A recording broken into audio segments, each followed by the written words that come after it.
friendos, Steve here. And Larson. And welcome back to Overrun, bonus episode Overrun, where we are actively searching for an actual Raw preview. Larson, is WWE.com updated with a Raw preview? I don't know. I clicked away from there. Let's see if there is a Raw preview. Let's see. I'm thinking no. Probably not. Doesn't seem to be. Nope. No. Still no Raw preview. All right. Anyways. About 6 hours away from the show. We have a special guest here in chat. Karen's back. Hi, Karen. Did you watch any of her videos? She was in, Rob Schamberger. I saw the tweets, yes. I did not get a chance to watch a video, though. I watched it. It's terrific. She's terrific. I'm very proud to have her as a member here. Same. She's awesome. The friendo community. Yes. I'll try to get it. Maybe after we're done, I'll watch it. How's it? Everybody has had her in videos except for us. Yeah, we got to do something about that, don't we? I know, we do. We gotta start collabing, collabing. Yeah. All sorts of great stuff. Anyways. Well, welcome to the bonus show. As it says in the Steve thing, reviews Joker. I'm gonna review Joker. I could have done this for the Friendoville channel. You're trying to add some value to this Patreon. I am, man. I am. Good idea, man. One reason why I haven't done jack shit for the Friendoville channel is because I'm focusing all of my energy and efforts right here on this channel right here. I did do a Twitch stream last night, but I just enjoy playing video games, so I figure why not stream it as well. All right. I need some downtime. Karen says, send me a plane ticket. Lol. Right? See what we can do about that. Yeah, man. We'll send her to the Kingdom of Saudi Arabia. Oh, dear. Oh, no. Oh, dear. Very scary. Anyways, I figured I'd go ahead and give my. So here's my one tweet review. I think that my one tweet review. Are you really gonna have this whole production about how you can get this review here on I'm just Overrun? I'm just gonna read the tweet. I'm just gonna read my tweet, available, and then I'll open the floor to questions. I said this. Saw Joker. Has there been any movie in recent history with such a magnetic performance from its lead, and yet be so lacking in anything that actually feels substantive? It serves as a darn good comic book origin, but Phillips is playing with themes he should stay far away from. All right, tell me these things. This is what I find the most interesting. Mental illness is a tricky subject. It is. It is a subject that should be handled delicately. With the utmost care, agreed. With the utmost care, and more importantly, with a lot of education behind it. Yes. Joaquin Phoenix, apparently in an interview, mentioned that he was trying to structure his portrayal of the Joker as a person who was not easily diagnosed. Okay. Like, you're going to watch this and you can't really figure out where he's coming from. All right. So does he suffer from mental illness or not? Okay. Okay. I won't get too heavily into spoilers because there really aren't many. I mean, it's not like a plot heavy movie. Yeah. But a lot of the stuff about him being kind of a crazy guy, and I separate the word crazy from mentally ill. So if somebody's crazy, that's a very superficial thing you can say. Yes. And you can have a movie character who's, he's a crazy guy. You know? Yeah. And I think that the Joker is crazy, but saying that he suffered from mental illness is a completely different thing. Yes. You have to delineate from the two. Yes. Because that you need it's a very uncomfortable thing. You need to be educated in it. Mm-hmm. And to boil down a guy who is, he's mentally ill. Here's the basic theme of the movie. He's mentally ill, or at least he claims to be. He's off his meds.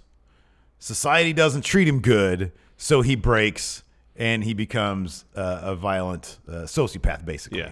That's the movie. Yeah. And I mean, that it's the most surface level bullshit. Yeah. Because now, is he off his meds on his own accord?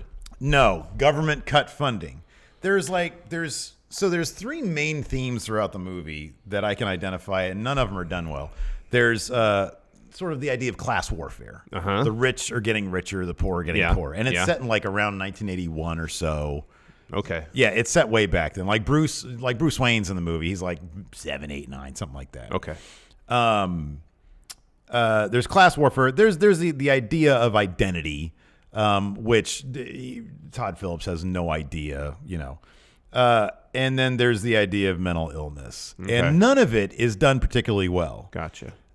It's a very faithful recreation of what a Scorsese movie from the time could look like, which I kind of find an issue also because It's kind of like, like Tarantino, for example. And there's another movie that I can think of that I think is Tarantino, but like Jackie Brown, for example, is a very faithful recreation of what a blaxploitation movie. Oh yeah, the tropes of there's a lot blaxploitation in Kill Bill that is like shots and that's sequences the one. Yeah. lifted from Yeah. martial arts films. It's an exercise in recreating a kung fu movie. Yeah.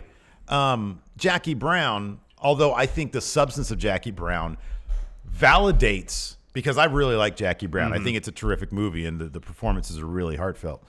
And the love of the characters, I think, is probably Tarantino's strongest suit in that movie. Of all of his movies, he loves those characters the most. Okay, and it feels genuine. It's okay to wrap that movie up in the skin of a blaxploitation movie because it works so perfectly.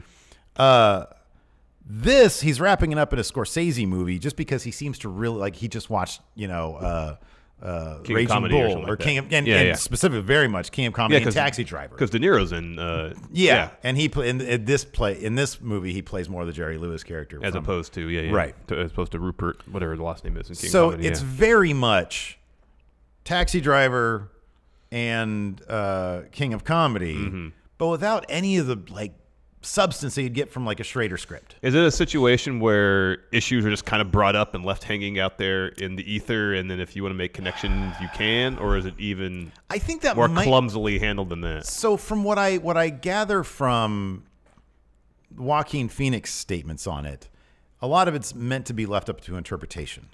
Okay. I get the feeling that Todd Phillips has an idea or thinks he has an idea as to what this is, but I don't really, it just doesn't come across as genuine at all. All right.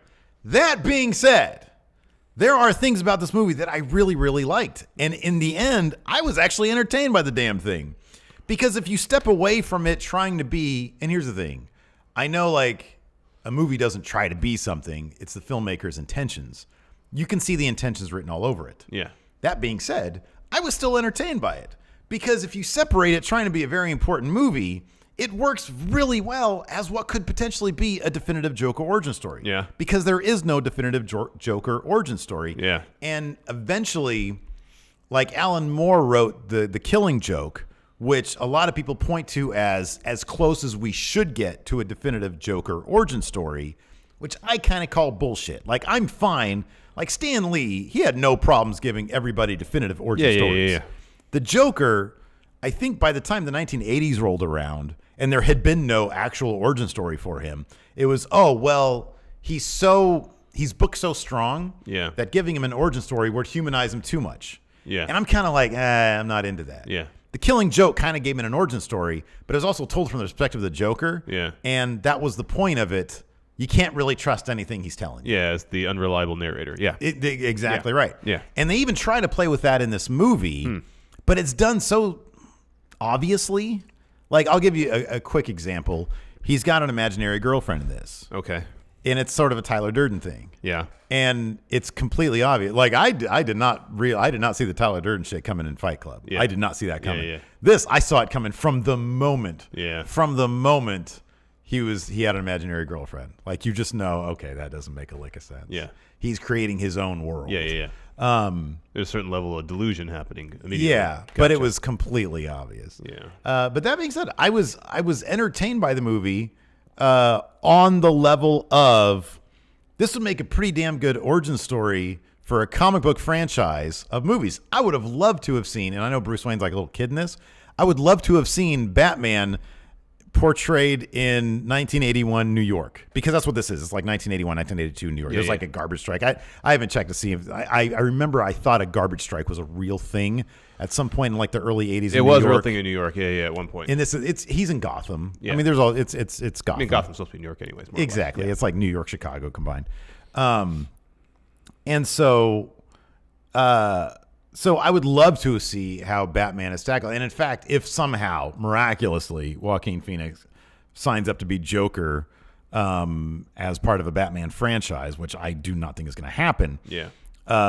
I think if they set the Batman movie, like if somehow they were able to get the Matt Reeves Batman franchise aligned with this, and you have Batman more sort of like maybe the mid-90s, I guess. Yeah. Before tech really got into it. I don't want to see like the Bale Batman where it's all just tech.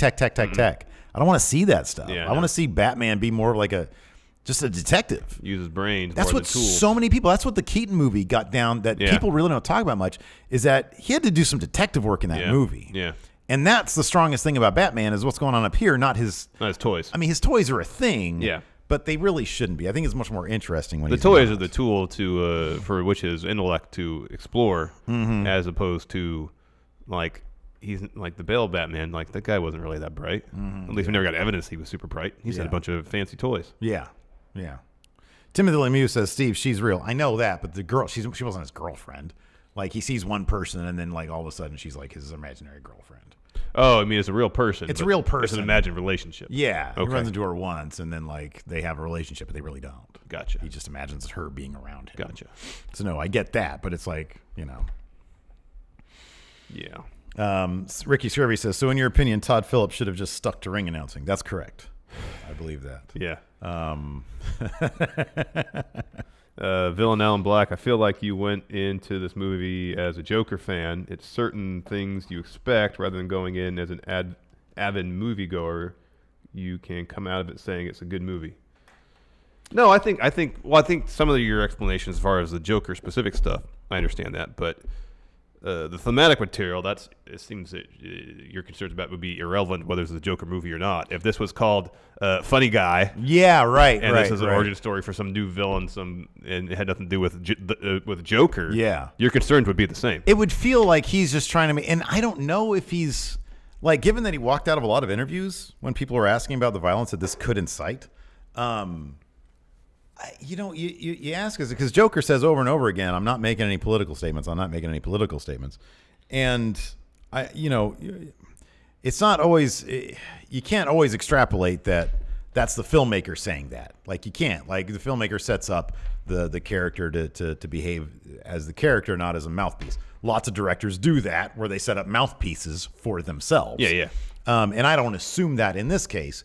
But it's obvious that because Joker sort of starts a politically driven movement as well, because he shoots a couple of rich people. He shoots some rich people on the subway who are like attacking him, and then that starts off this big thing. Everybody's wearing Joker masks, and there's a cool moment towards the end when some protesters wearing Joker masks lifts the Joker out of like a predicament that he's in.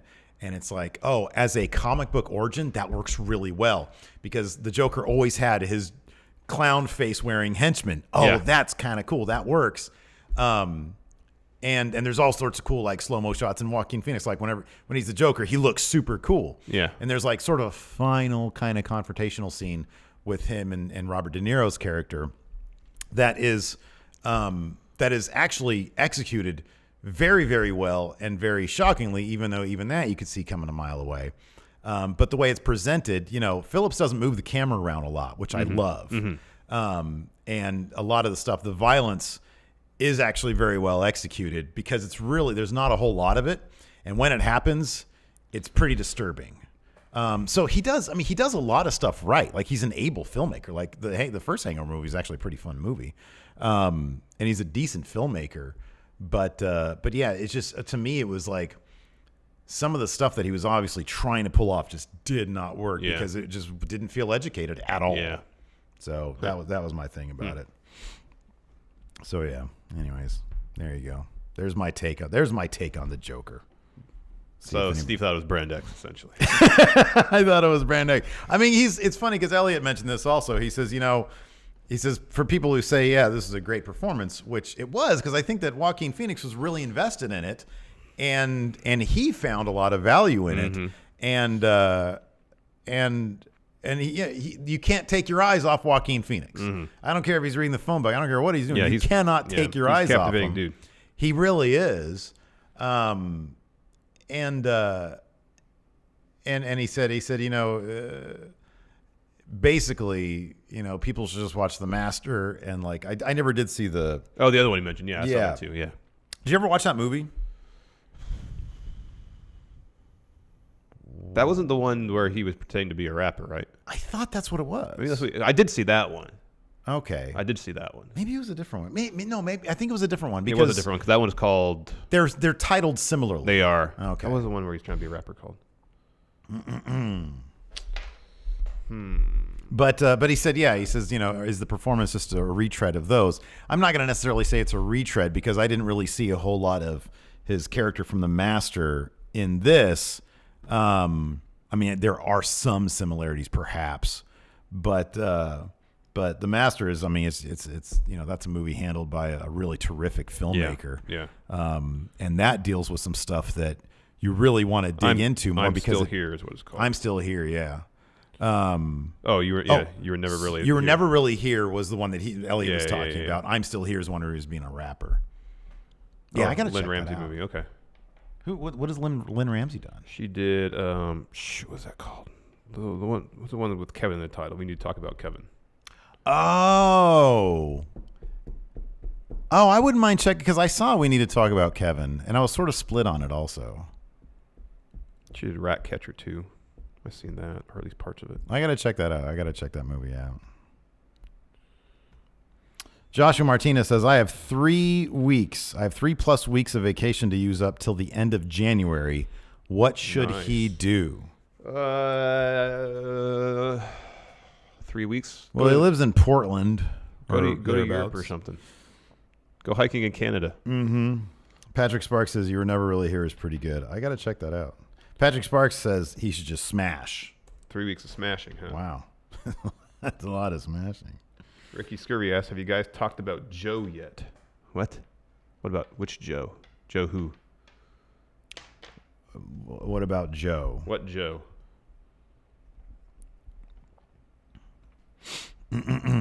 Zach McClain says you could be talking about Joker or V for Vendetta in that tweet. I never saw V for Vendetta. I heard it was underwhelming. Yeah, it wasn't that great. I saw it in theaters when it came out. I don't remember a ton about it. It didn't really leave much of an impression on me. Mm-hmm. Joe. He said Joe Mama. All right, you're okay. That's good. That was a good one. He said Joe Mama. Rich says, Steve, can you ever post your Twitch videos? I fell asleep last night during 2K20.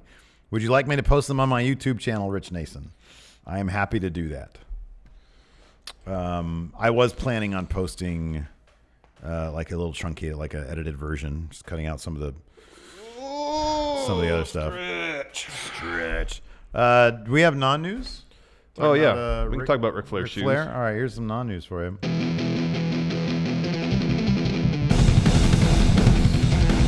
Back up.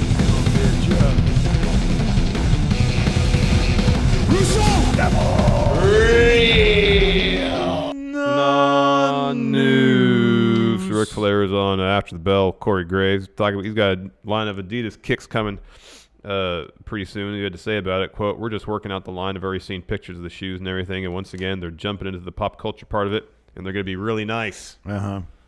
This footwear now is not only for sports, but there's footwear for leisure, and they're going to look really nice to be the same price range as the Air Jordans and some of that stuff.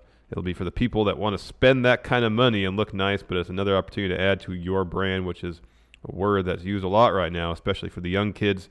It's important that they follow it. I got to try to make some connections with Adidas and get those and bring Super Kicks back for one time. I know, I agree. Ric Flair shoe review. Totally. It'd be great. And again, that'll be a Patreon exclusive. Sure, there you go. Sure, why not? It's funny. So they're talking $220, $250 Ric Flair shoes. I need to cut together our last, the latest. We did it ages ago. Fast food review, because the fast food review we did that I put on Friendoville, it got like almost 5,000 views. Wow! And that's compared to most of the stuff I do in Friendoville, which barely ekes out over 1,000. Yeah, it did really well. Interesting. You know the Popeyes chicken sandwich is back. Oh, really? Yeah, I think they brought it back on Sunday yesterday. Well, there you go. There's the good. Then we can do 3 months later, and then do that. And I don't know. Maybe we put that on the regular channel. Maybe. I don't know. Eric says, hey, friendos, new patron, Steven Larson, who would be your top picks to play Vince McMahon in a movie of his life, and what would you title it? Well, the rumor going around was there was going to be a biopic on Vince called Pandemonium, and I think Bradley Cooper was in talks. I was a big fan of that choice. Yeah, I think that's a great choice. That was really good. That's a good choice. You know what would be fun? Which would be so left field and like stupid. Javier Bardem. For him to do kind of a comedic take on Vince McMahon. Could be funny. He's so big and imposing. Yeah. I would love to see that. John Cena is Vince McMahon. Yeah, that'd be good too. Adrian C. Larson, did you grab anything from the latest Suplex drop? No, I really like that Suzuki Goon shirt, but it sold out like immediately. And it's kind of expensive to get there. Like the Prince Devitt shirt I got, that was not cheap to get sent over here. Yeah. I mean, at a certain point, you're just paying $50 for a T-shirt. Yeah, about 35. Yeah. I think that's what it would end up being for the Suzuki Goon one to get shipped over here. 35 in total, 35? 35 or 37, something like that. Yeah, for shipping and everything. Yeah. I mean, if you wear it a ton, I have so many T-shirts that I don't wear. I know. So as long as you know you're going to wear it a ton. Yeah, even then. This is a once-a-year thing. And I just got that Devitt shirt this year. So. Yeah. Legit Underboss. Steve, if they made The Dark Knight Returns, who would you cast as old Batman and Joker? Javier Bardem as Bruce Wayne and the Joker. How about that? Yeah. Actually, some of this other stuff I liked in Joker was Adrian C. Cover your ears. One thing that they did was like he laughs uncontrollably due to like a neurological condition. Like when he's in a situation where there's some stress, he'll start laughing, and he has a little card that he hands to people who are confused that says, "I have a brain injury." And I thought that, again, in terms of comic book origin stories, that's pretty clever. Yeah. That's kind of cool. Like, he can't help but laugh. Yeah. Anyways, getting back to the question. Old Batman. Well, if it was like 10 years ago or 15 years ago, it would have been Clint Eastwood. Uh-huh. He'd be perfect for old Batman. Because Dark Knight Returns was a very, like Superman was working for Ronald Reagan. Yeah. Maybe Clinton would have pushed to play Superman then. Yeah, I know. It's Frank Miller. Frank Miller's an oddball. You got that right. Yeah, he's an interesting character. Yeah, if it was like 10 years ago, I don't know who's like an old dude now. Now I'd choose Daniel Craig. He's a bit older now. Yeah, I'd go with Daniel Craig. I like his Bond. But he's not like old. Like I feel like Dark Knight Returns Batman's at least 60s, right? He still has to do some physical stuff though. Yeah, I know. He's got to do some physical stuff. I mean, like Tom Cruise. I'm not suggesting Tom Cruise plays Batman, but he's pushing his 60s and he's still doing physical stuff. Tom Cruise would be great for Superman. Yeah, because like Superman he hasn't aged in Dark Knight Returns. Yeah. Did you see that? Was it Collider did that video where Tom Cruise comes into the office? No, that's hilarious. Oh man, it's weird. Oh really? Yeah. Like I saw, I'm like, this can't be real Tom Cruise. That's funny. But it really I don't know. I didn't watch enough of it. I think it was Collider. Did they deep fake him? They might have. Oh shit. I think it was Collider. That's crazy. Oh, that's not bad. Zach McLean, he says James Brolin is old Batman. But that's pretty good. Yeah, but come on. Like, he doesn't look that much older than Daniel Craig. No, he's saying James Brolin, not Josh. He's saying his dad. Oh, no, he's way too old. No, man.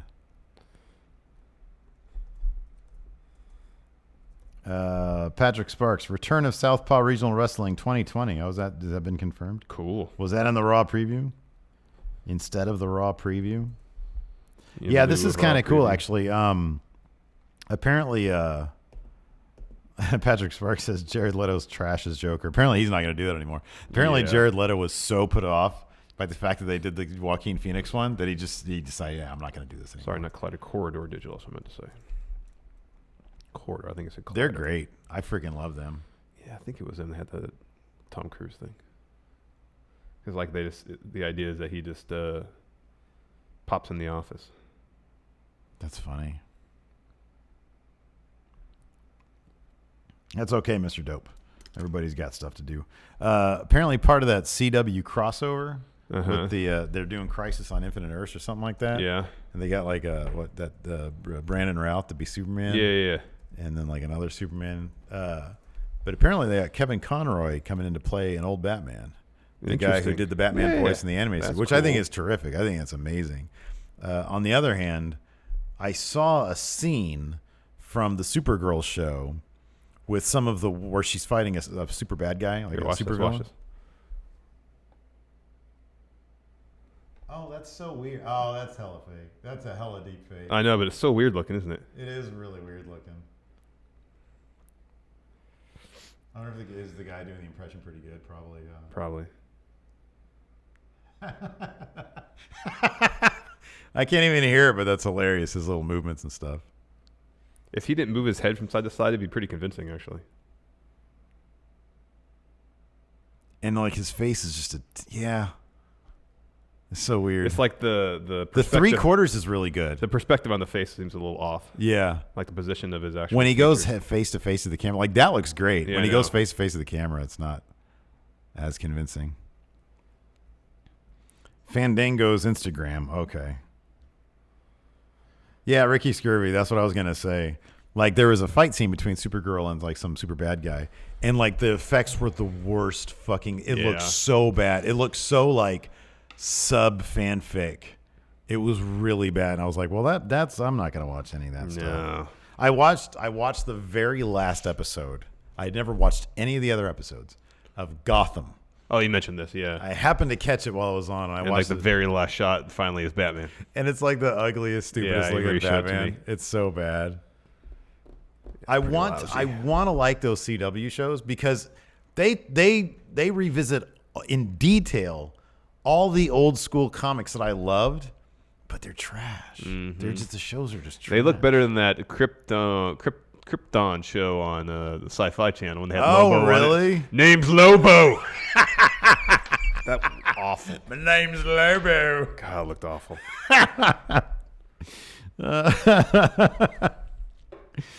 Oh, man. Yeah, that's totally true. The Supergirl CG was Doctor Who bad without having the Doctor Who charm. Oh, my goodness. The name's Lobo. The name's Lobo. You what? Where you from, mate? Right. All right. Oh, man. So, yeah. But no, I invite everybody to go check out the Joker movie. Like I said, I was as a movie. And here's the thing, like I even sort of be real, people, man. You thought it was Brand X. I can honestly say I was entertained by it because I allow myself to be entertained by stuff that I think is like not great. You know, it's like I appreciated the performance. Oh, it of wasn't Joaquin great, so it was Brand X. It was Brand X. It was totally Brand X. But Joaquin Phoenix could totally be genuine Joker product. Yeah, you cannot stop. Like I would die to see him and Pattinson in a scene which I thought was like the highlight of the Bale movies. The interrogation scene between Batman and Heath Ledger. Yeah. I thought that was tops. Something similar to that, I think would be absolutely terrific. Yeah. Camp Patrol said in the new episode of Being the Elite, there's a scene with SCW. You can't hear them at all.